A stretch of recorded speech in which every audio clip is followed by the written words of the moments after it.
안녕하세요. 반갑습니다. 태풍 찬투가 이렇게 불고 있습니다. 이곳 금오도 섬에도 강풍으로 불고 있습니다. 일반 작은 섬은 태풍이 오면 피신은 하는데 이곳 금오도 섬은 매우 큰 섬이고 또 저희가 머물고 있는 미포는 주변 산으로 둘러싸여 있어 피신하는 일은 없습니다.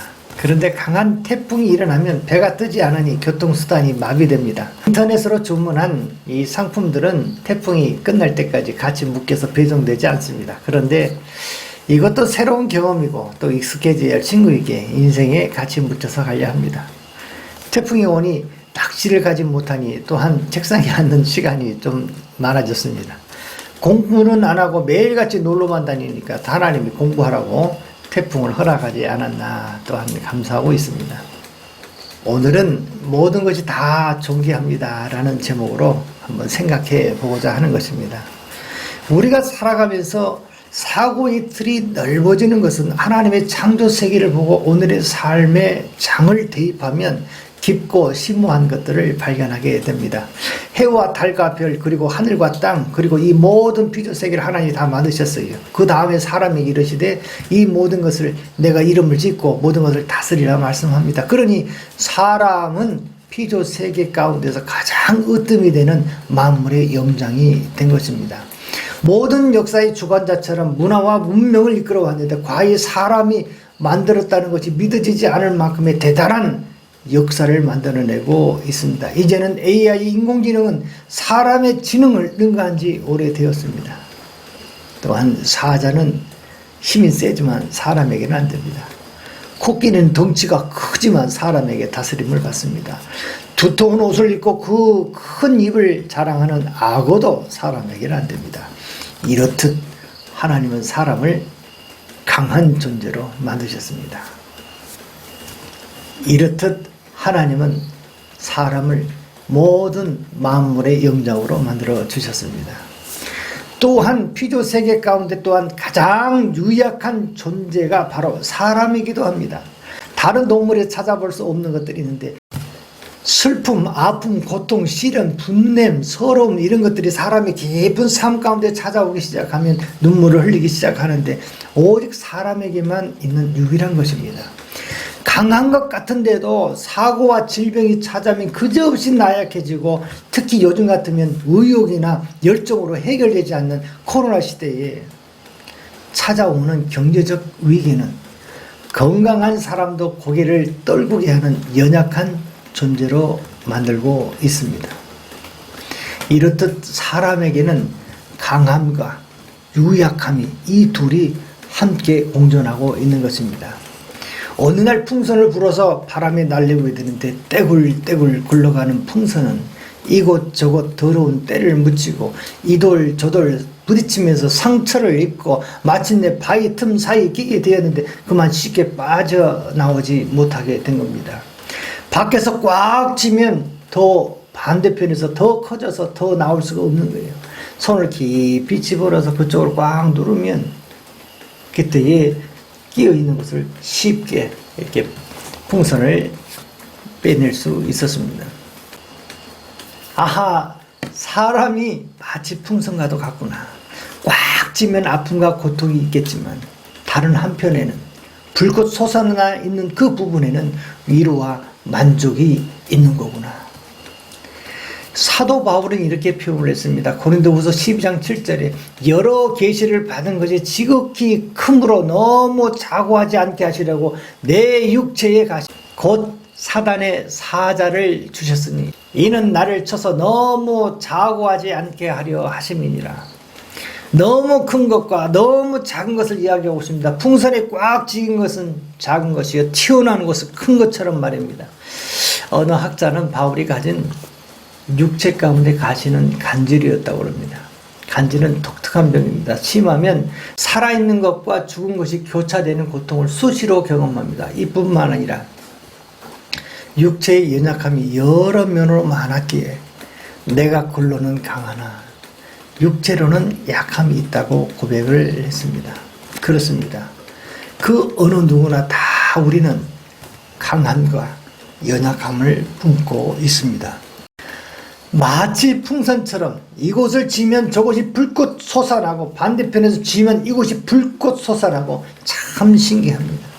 그런데 불행한 사람의 두 분류가 있으니 한 사람은 꽉 쥐어 있는 부분만 보면서 인생을 사는 것입니다. 참 어둡고 좌절하고 금방 포기하고 삶이 무료하고 도대체 희망과 소망이 내게 있는 걸까? 반대쪽에는 어마어마한 것들을 품고 있는데 발견하지 못한 채 말입니다. 그래서 위기는 기회라고 이야기하는 성공자들은 모두가 다 반대쪽에서 기회를 찾고 고백하는 것입니다. 또 한 사람의 분류는 저 반대쪽에 쥐어짜여 있는 것을 보지 못하고 불꽃 솟아난 면만 바라보면서 자기의 아집, 망상, 조금 있으면 바람에 날려서 겨와 같이 없어질 것들을 붙잡고 자고하면서 스스로 높임을 만들면서 사는 인생들이 있습니다. 그러다가 반대쪽에서 꽉 쥐고 있는 것들을 만나면 거침없이 무너지기 시작합니다. 내가 왕년에 이랬는데, 그런데 어쩌자고 내게 이런 일이, 내게 이런 아픔이, 두 눈을 감고 참여하는 시간들이 많아지는 겁니다. 그렇습니다. 이와 반대로 쥐어짠 부분도 보고 불꽃 솟아난 부분도 보고 사는 사람들이 있습니다. 내게 주신 풍성함도 보고 내게 주신 부족함도 보고 내게 강함도 보고 연약함도 볼 수 있는 지혜자가 있습니다. 전도서 7장 14절에 형통한 날에는 기뻐하고 공고한 날에는 뒤를 돌아보아라. 이 두 가지를 하나님이 병행하게 하사 사람이 그의 장래를 능히 헤아려 알지 못하게 하셨느니라. 형통의 날, 공고의 날, 인생의 이 두 날개를 사용하면 어디든지 다 날아가는 자유자가 되는 것입니다. 삶이 평안합니다. 삶에 공평하다 여깁니다. 내게 주신 삶에 대한 만족함을 느끼고 삽니다. 강하고 연약함을 오가면서 감사하면서 삽니다. 어느 날 하나님이 저에게 모든 사람을 풍선처럼 만들어 놓으셨다 그런 것을 알려주기 시작하면서 사람을 보는 이해가 달라졌습니다. 어질고 못나고 좋고 나쁘고 추하고 교환하고 뽐내고 개똥이 소똥이 맛똥이 착한 사람 나쁜 사람 모두가 다 하나로 보이는 겁니다. 내가 누구를 평가하지 않으니 이처럼 평안하고 좋을 수가 없습니다. 어느 한 부분이 아니라 전체를 볼 때는 이 사람 저 사람 다 똑같아 보이는 겁니다. 귀하고 복되게 보입니다.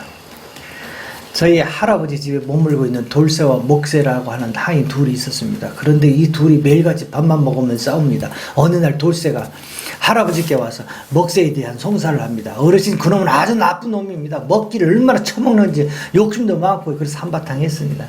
저희 마음을 헤아려 주세요. 할아버지가 그럽니다. 그래 마음이 많이 상했구나. 그래 이제 안정을 취하고 쉬도록 하거라. 조금 있다가 먹새가 칙칙거리면서 오는 겁니다. 어르신 돌쇠 그놈은 손과 발이 얼마나 게으른지 장기가 많은 놈입니다. 그래서 한바탕 했습니다. 하고 성사하는 거예요. 할아버지는 그래 속이 많이 상했구나. 편하게 쉬어라. 이것을 듣는 나는 질문합니다. 왜 돌쇠와 먹새 모두 옳다고 합니까? 그래 듣고 보니 내 말도 맞구나. 할아버지가 보는 아이들의 모습은 다 귀하고 복되게 보는 눈이 열려있기 때문입니다. 금오도 섬에 와서 돕고 놓인 어르신들을 만나면서 놀라운 발견은 어쩜 그 모든 분들이 다 귀하고 복되게 보이는지 다 우리 어머니와 우리 아버지처럼 보이는 겁니다. 모두가 다 보석 상자에 보석이 여러 모양으로 있지만 다 귀하고 빛이 나듯 어르신들이 다 그와 같이 보이는 겁니다. 여러분 사람에 대한 전인적으로 사람을 바라보기 시작하면 기적 같은 일이 일어납니다. 내 마음이 사람들로 인하여서 받은 상처에서 치유함이 일어납니다. 그때에는 내가 이걸 왜 몰랐을까? 보이는 것만, 내게 주어진 것만, 내가 싫어하는 것만 보았을까? 이제는 그 반대쪽에 있는 것들을 보면서 전인적으로 이해될 때 사람에 대한 평가가 달라집니다. 모두가 다 귀하고 존귀하다. 이렇게 모두가 다 귀하고 존귀하다 여길 때 또한 기적이 일어납니다. 내 마음에 평안이 찾아옵니다. 내 마음에 자유함이 찾아오기 시작합니다. 사람들로부터 하여금 상처로부터 하여금 자유함이 일어납니다. 오늘 무서운 개를 만났습니다. 시커멓고 온몸이 까맣게 눈은 퍼렇고 침은 제일 열리는 짖기 시작하는데 목줄에 끈이 없습니다. 아내는 내게 팔짱을 꽉 낍니다. 저는 침착하게 그 개에게 손을 내밀고 그 코에 댑니다. 그러자 개가 꼬리를 흔들기 시작합니다. 누가 내게 상처를 주러 달려들지라도 사자의 입을 갖고 달려들다 할지라도 내가 평안하고 악의가 없으니 멀리 도망가는 것입니다. 무엇이 달라졌을까요? 내 마음의 눈, 내 마음의 밭이 달라졌습니다. 그렇습니다. 강함과 연약함, 형통과 공고한 날, 전인적으로 바라보는 인간관계를 통해서 이전과 다른 행복한 삶을 영위하는 저와 여러분의 삶이 되기를 주의 이름으로 축복합니다. 감사합니다.